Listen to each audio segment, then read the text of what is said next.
नमस्कार दोस्तों, मैं रण सिंह पवार। आप देख रहे हैं पीएमएफओ न्यूज। आज राजनीतिक परिचर्चा में हमारे साथ में चौधरी चतर सिंह जी, जो कि राष्ट्रीय महासचिव है इनेलो के, जुड़े हुए हैं, और साथ में सतपाल काजड़ा जी, जो कि नड़ुआ हलके से राजनीति के शुरुआत किए हुए हैं, तो इनसे भी बातचीत करेंगे। तो पहले तो आपका स्वागत है।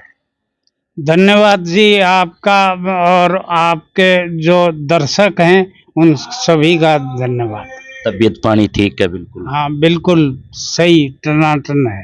तो क्या देखते हैं राजनीतिक माहौल की बात करें हरियाणा के अंदर, तो लोकसभा चुनाव हुआ पूरे देश के अंदर, अब हरियाणा के अंदर विधानसभा चुनाव है और राजनीतिक उठक पटक में सारी पार्टियां लगी हुई है।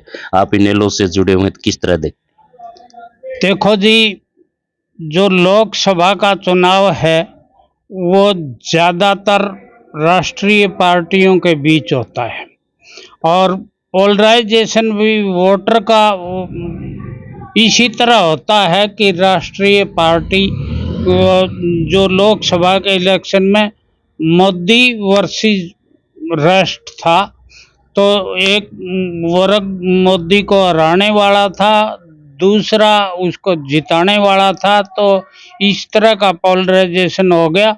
विधानसभा का चुनाव का और लोकसभा के चुनाव का कोई कोरिलेशन नहीं है मेरे हिसाब से। विधानसभा चुनाव को देखते हुए इंडियन नेशनल लोकदल और बीएसपी का जो गठबंधन हुआ है, वो कितना फायदेमंद रहेगा बीएसपी और इनेलो दोनों के लिए? बीएसपी और लोकदल के गठबंधन को बहुत फायदे हुआ है, क्योंकि ये परंपरागत तौर पर एक मेहनत कश वर्ग की पार्टी है। दोनों की दोनों किसान मजदूर की पार्टी हैं, और चाहे बरसात हो, चाहे आंधी आओ, चाहे कुछ भी हो, ये मेहनत करते हैं। और मेहनत कश लोग जहाँ इकट्ठे हो जाते हैं, वहाँ कोई दूसरा ठगी ठोरी करके खाने वाला रुक नहीं सकता उनके सामने। तो ये जो गठबंधन हुआ है, हमारे शीर्ष नेतृत्व ने, चौटाला साहब ने, ओम प्रकाश चौटाला जी ने और बहन मायावती ने बड़ी सूझबूझ का परिचय देते हुए और ये गठबंधन किया है। और ये गठबंधन, मेरा जो विचार है, पूरी तरह विधानसभा में सफल होगा, और इंडियन नेशनल लोकदल और बीएसपी की सरकार आएगी हरियाणा। तो ये जो चुनाव विधानसभा का होना है, उसके अंदर गठबंधन बीएसपी और इनेलो का हुआ है। खुल के जो कार्यकर्ता, एक विश्वास इनका है कि दोनों की मिलकर के सरकार बनेगी। तो इसके अंदर जिस तरह से हवा की बात कुछ नेता करते हैं, क्या हवा से राजनीति के अंदर जो है सत्ता की चाबी तक पहुंच पाएंगे? हवा, देखो, हमारे जो बीएसपी के वोटर हैं वो कट्टर हैं, और इसी तरह लोकदल के सपोर्टर और वोटर हैं वो कट्टर हैं। और राजनीति में प्योर अर्थमेटिक नहीं चलता कि एक एक प्लस एक दो होते हैं, एक प्लस एक एक 11 भी हो सकते हैं। तो ये कॉम्प्लेक्स मैथमेटिक्स है। इससे दोनों पार्टियों के मिलने से हवा बनेगी। हवा से जो फ्लोटिंग वोट हैं, जो किसी को हराने के लिए दिए जाते हैं, नेगेटिव वोटर, वो हमारी तरफ आकर्षित होंगे और हमारा कैंडिडेट, ज़्यादातर कैंडिडेट हमारे जीतेंगे। तो चौधरी साहब, जिस तरह से हरियाणा की बात करें, तो यहाँ का जातिगत वोटर्स की बात करें, तो राजनीति को जो प्रभावित करता है, या तो एससी वोट के अंदर कैटेगरी कर दी, या जाट बैंक वोट है, या फिर ओबीसी के अंदर जिस तरह से कैटेगराइज कर दिया, तो इसके अंदर जो एससी का जो कैटेगरी है वो बीएसपी से जुड़ा हुआ है, जाट वोट बैंक 2-3 जगह बटा हुआ भी है। तो इससे क्या प्रभाव पड़ेगा इस चुनाव के अंदर? जाट वोट बैंक क्या प्रभाव डालेगा? जाट वोट बैंक जो है, पहले तो ये पार्टी का विभाजन होने से पहले लोकदल ज़्यादातर उनकी विरोधी पार्टी कांग्रेस थी। सन 2014 से पहले बीजेपी यहाँ थी नहीं। ज्यादातर कांग्रेस पार्टी ये इल्जाम लगाती थी कि लोक दल तो जाटों की पार्टी है, कि वे जाट बहुल पार्टी है, और आम लोग भी ये मानते थे। अब भी जाट जो है, पार्टी का विभाजन होने से पार्टी जरूर कमजोर हुई थी, मगर अब अभय सिंह की दबंग लीडर की छवि बन गई है, और दबंग लीडर हमेशा सफल होता है। ये इतिहास गवाह है कि जो शासक मजबूत और दबंग होता है उसके फलोर उसका साथ कभी नहीं छोड़ते। इसी तरह अब अभय सिंह की छवि दबंग लीडर की बन गई है, और ज्यादातर जाट जाति जो है वो लोकदल को वोट करेगी, और हमारे एससी वोटर हैं जो बहुजन समाज पार्टी के साथ लगे हुए हैं, वो हमें सहयोग करेंगे। हम अपने बसपा के जो साथी हैं उनसे कंधे से कंधा मिला के काम करेंगे, और लोकदल और बीएसपी की सरकार लाने की पूरी कोशिश करें। चौधरी साहब, जिस तरह से मुख्यमंत्री का चेहरा सभी देखते हैं पार्टियों के अंदर, और कार्यकर्ता भी देखते हैं, और पार्टियों में इस तरह से जिस तरह कांग्रेस की बात करें तो कोई निश्चित नहीं है कि यही मुख्यमंत्री बनेगा, बहुत सारे दावेदार है। आपका बीजेपी का तो पता ही नहीं किसको उठा करके मुख्यमंत्री बना दे, लेकिन इनेलो के अंदर तो हाँ डिक्लेयर्ड है। इन लो और बीएसपी का जो गठबंधन की अनाउंसमेंट हुई थी, वो पहली प्रेस कॉन्फ्रेंस में आदरणीय अभय सिंह चौटाला जी को मुख्यमंत्री का कैंडिडेट डिक्लेयर कर दिया था।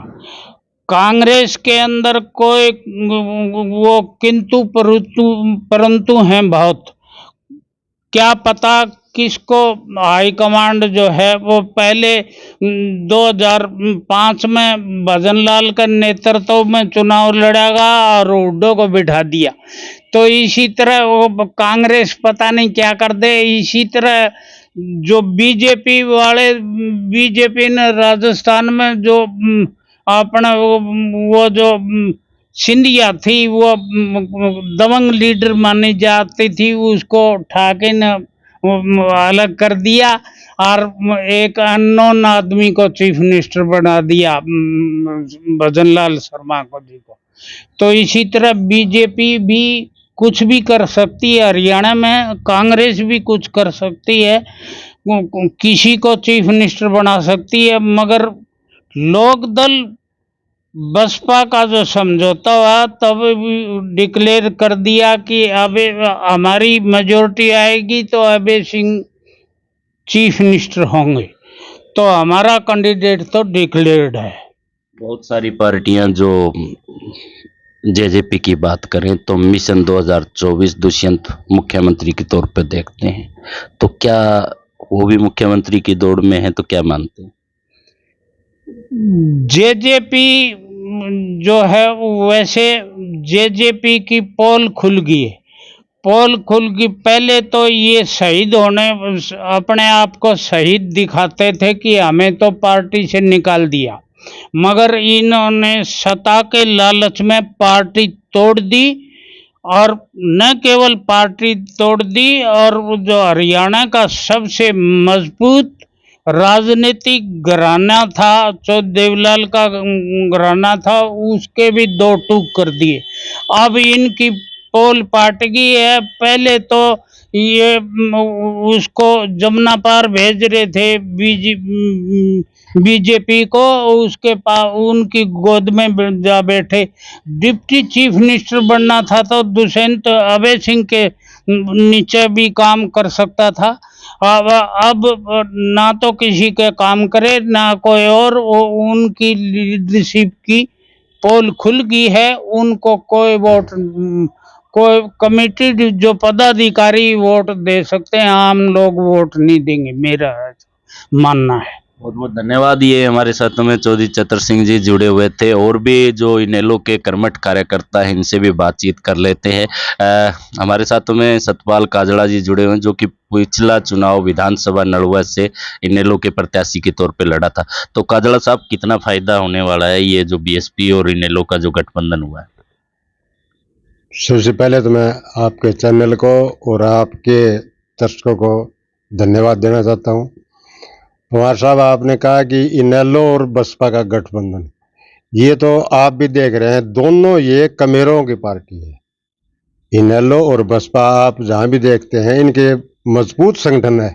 अगर हरियाणा में किसी पार्टी का संगठन का जिक्र चलता है तो इनेलो का, और इनेलो के हम पदाधिकारी हम मानते हैं कि हमारे से मजबूत संगठन है तो बहुजन का। तो दोनों मजबूत संगठन मिल गए तो ये तो आपको बताइए कि मेहनत करेंगे, सरकार बनाएंगे। मतलब वहाँ के नेता नहीं, कार्यकर्ता ही अपने आप को मानते हैं, और कई पार्टियों के नेता जो है टिकट के दावेदारी में अगर नहीं मिलती तो इधर से इधर छलांग और उधर से इधर छलांग मार देते। लेकिन इनेलो और बीएसपी का इस तरह से देखने में नहीं आता। नहीं, ऐसा नहीं आता। इनेलो का बसपा का जो भी है, जैसे अब आपके सामने ये पूरी टीम बैठी है, ये सभी इनेलो के पदाधिकारी हैं। अगर टिकट पार्टी हाईकमान किसी को भी दे तो इनेलो का कोई भी वर्कर उसका विरोध नहीं करेगा, ना किसी दूसरी पार्टी में जाने की सोचेगा। वैसा ही बसपा का है। बसपा का जो पदाधिकारी है, जिसको टिकट मिलेगी, सभी के सब उसके पीछे। अब ये दोनों इकट्ठे होंगे, दोनों इकट्ठे होंगे तो मजबूत होगी।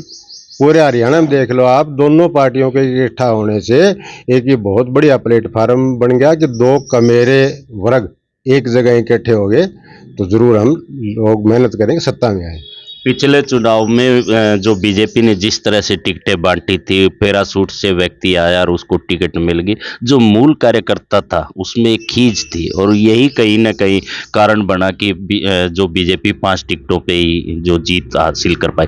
क्या यहाँ भी ऐसा है कि पीछे से जो टिकटों का जो बंटवारा होगा, कोई कांग्रेस छोड़ के आएगा, कोई बीजेपी छोड़ के आएगा, और जो मूल कार्यकर्ता, चाहे बीएसपी के मान रहे हो आप, चाहे इनेलो के मान रहे हो, उनको कैसा लगेगा?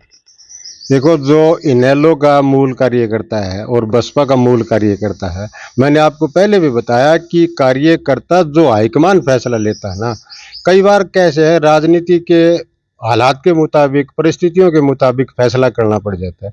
जैसे हाईकमान, दोनों का हाईकमान फैसला लेगा, कार्यकर्ता उस पर खुश है, कोई नाराजगी नहीं। तो आपका कैंडिडेट कौन है? देखो, हमारे तो हम सभी कैंडिडेट है पदाधिकारी, और ये बसपा को भी जा सकती है। हम ये, वो तो पार्टी हाईकमान का फैसला है। हाईकमान को तय करना है, वही जो हाईकमान तय करेगा वही हमारा कैंडिडेट। मतलब कई पार्टियों में ये कहते हैं हमारा तो जी कमल का फूल ही कैंडिडेट है, चाहे कोई आ जाए, तो आपका चश्मा और हाथी का निशान ही कैंडिडेट रहेगा? नहीं, दोनों में से, चश्मा और हाथी में से कोई भी आ जाए, जो हाईकमान, ये हाईकमान फैसला कर लेगी भाई ये बसपा को देनी, तो हम खुश हैं, कोई नाराजगी नहीं। बिल्कुल उतने उससे ज्यादा मदद करेंगे, जितनी आप कर रहे हैं उससे भी ज्यादा मेहनत करेंगे।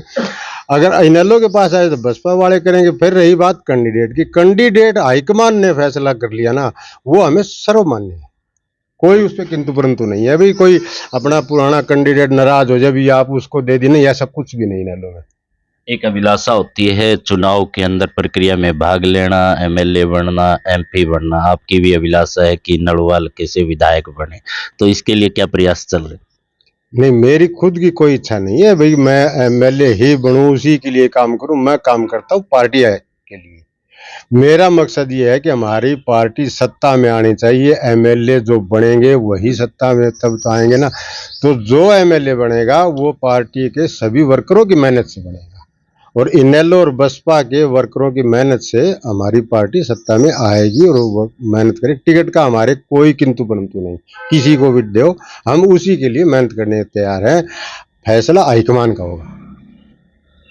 तो दोस्तों, इस तरह से परिचर्चा हम जो कर रहे थे, राजनीतिक परिचर्चा, और हमारे साथ में चौधरी चतर सिंह जी जुड़े हुए थे, और भी बहुत सारे मूल कार्यकर्ता इनेलो के जुड़े हुए हैं जिनसे परिचर्चा की। राजनीतिक और भी बहुत सारी बातें हम आपके सामने लेकर के आते रहेंगे। हमारे साथ में सूरज काली रावण, जो कि युवा इनेलो के अध्यक्ष हैं नड़वा हल्के से, तो बातचीत करेंगे। तो पहले तो आपका स्वागत है। बहुत बहुत धन्यवाद आपका और आपके दर्शकों का। तो कितना जोश है? विधानसभा चुनाव हरियाणा के अंदर होने जा रहे हैं और प्रत्येक पार्टी के कार्यकर्ता और युवाओं पे तो बड़ी बागडोर मानती है पार्टी। देखो, युवा का हर बार हर चुनाव के अंदर, चाहे वो लोकसभा हो, चाहे वो विधानसभा हो, चाहे वो किसी भी स्तर का हो, चाहे वो आप कॉलेज से लगाओ, कॉलेज से शुरू हो जाता है, आपको पता है जैसा कि, तो युवा का हर जगह एक अहम रोल होता है। बिना युवा जो मेहनत करता है ना, युवा ही हर जगह हर स्थान पे, कोई भी आपका कोई भी है, एक युवा ही एक ऐसा है जो एक कॉलेज स्तर के ऊपर शुरू होता है एक मुद्दों को उठाने के लिए।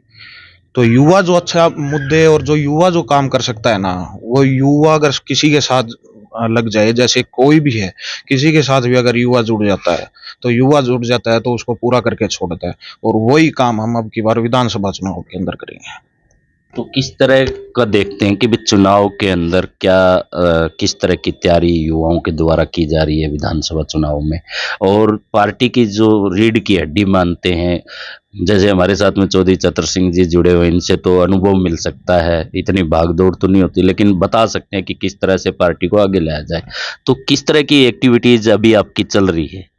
देखो, अनुभव तो जैसे कि चतर सिंह अंकल जी हैं, चौधरी अभय सिंह चौटाला जी हैं, अनुभव तो होगा इनका, और आदरणीय बड़े ओम प्रकाश चौटाला जी हैं, अनुभव तो रहेगा उनका। और जो काम होगा, हम जो है करण भाई साहब के साथ और अर्जुन भाई साहब के साथ जुड़ के कदम से कदम मिला करके और उनके साथ हम चलेंगे, और चौधरी अभय सिंह जी को हरियाणा का मुख्यमंत्री बना के छोड़ेंगे। ये अब की बार युवा ने ठान ली है, सोच ली है, मान ली है।